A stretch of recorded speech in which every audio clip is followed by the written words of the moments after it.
Hi, my name is Cameron Gobert. Basically, the purpose of this video is I wanted to show a little discovery that I made.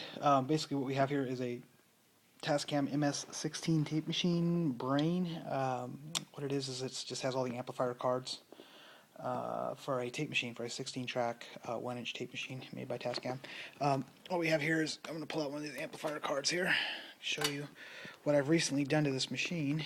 Is did what's called a recap, and that's basically entails changing all of these electrolytic capacitors that are known to dry out.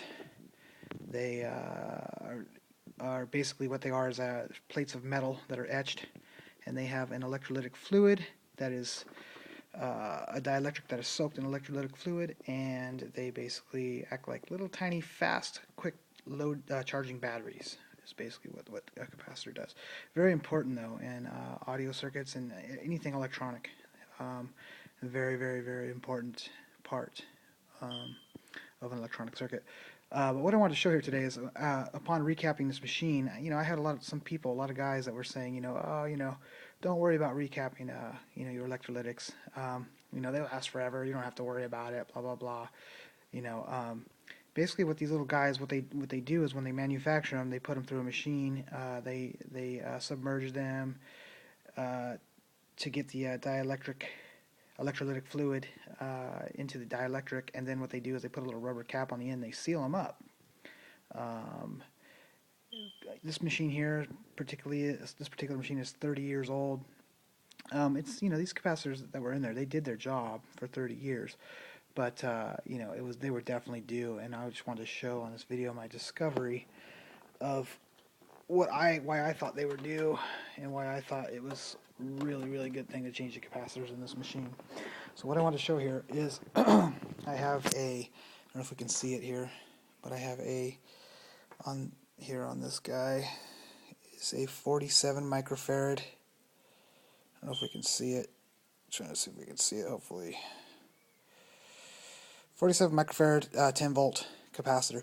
This particular capacitor that was on all the amplifier cards was the one that had the worst catastrophic failure that I noticed on all of these cards that I changed. There was one 47 microfarad capacitor, and you'll see right now as I hook it up to the meter. I'm going to hook it up here.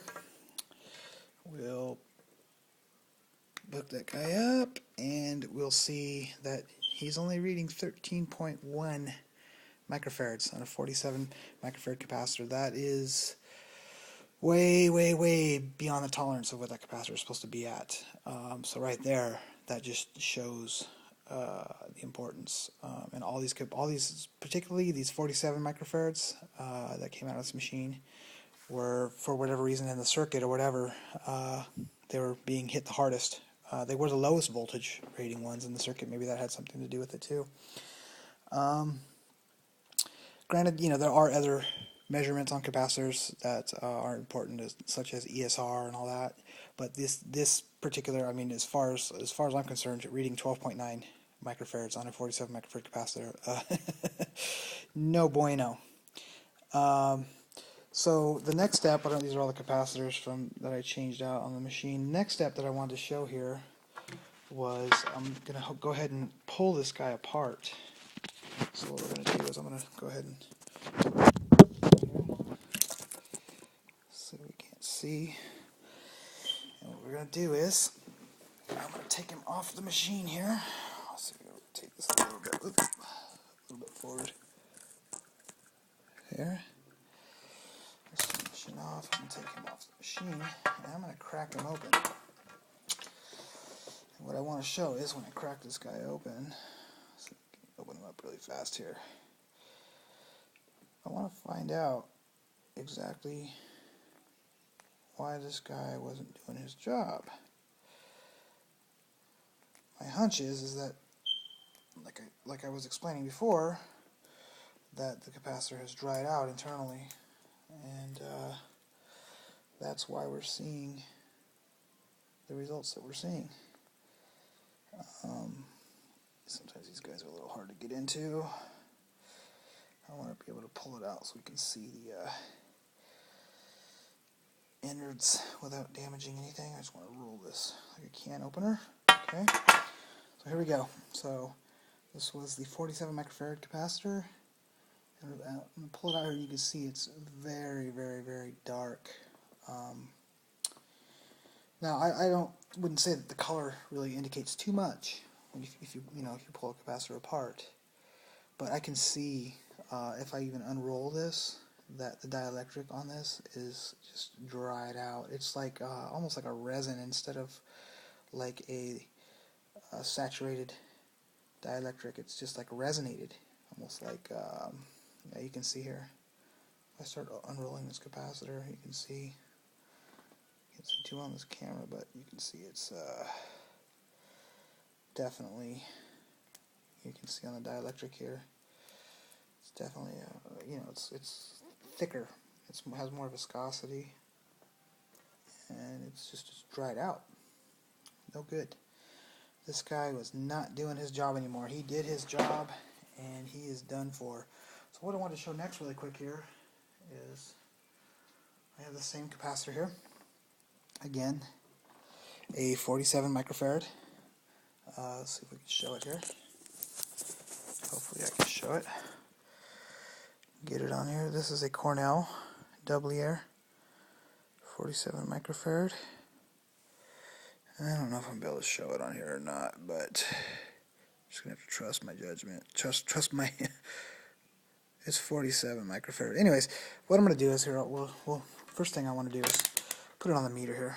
So let's go ahead and do that first. Pull the probes out, and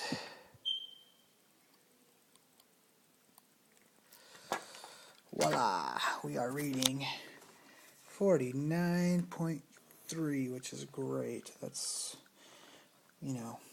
probably within 5% of tolerance of a 47 microfarad.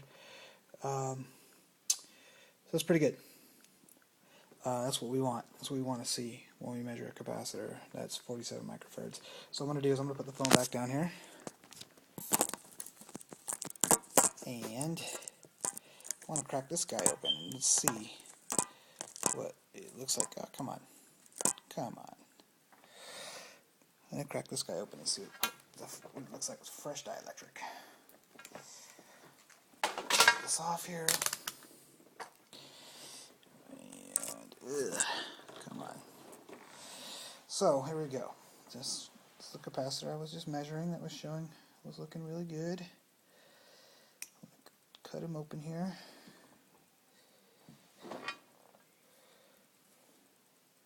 That's a good peel. This is a brand new capacitor. This guy has not had any abuse except for me ripping him open, basically. Poor guy is not going to be able to be in my tape machine, but oh well. He's been sacrificed for experiments. So we can see when we pull this guy out. You can see I can just right away. It's not that the color is everything, but then if I unwind this guy, see if we can unwind him. I can just feel it. Just you can feel it's just saturated. It's like it's supposed to be the dielectric. You can see here.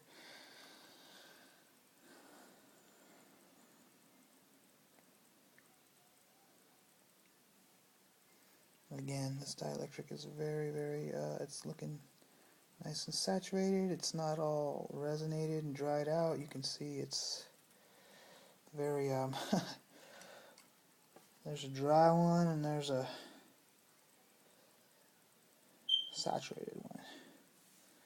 So, definitely, obviously very important. These guys, they seal them up, but 30 years, 20 years, it's a good idea to change them. If you have an old console, an old tape machine that you want to use and you want to get the best quality, these little guys have a big influence on the sound, these capacitors, as far as sound is concerned. You want to recap them. Let me see, one more thing I wanted to show here was these were some of the capacitors I changed from my tape machine. I've been pulling them to show you. These are some of the ones that I opened up. This was a brand new one right here. That was a 47. This one was another brand new one. I believe that was a Nichicon. Still looks pretty good. This was, I believe, a 22, no, a .22 microfarad, .022 microfarad electrolytic that I pulled open. That was from the tape machine that was reading very close to tolerance. And you can see, same brand as the 47s. Same thing. It was reading very close to tolerance. These were, I had the two capacitors that were reading pretty bad.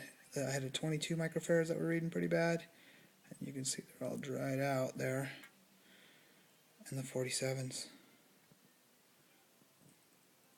Again, this tape machine is 30 years old.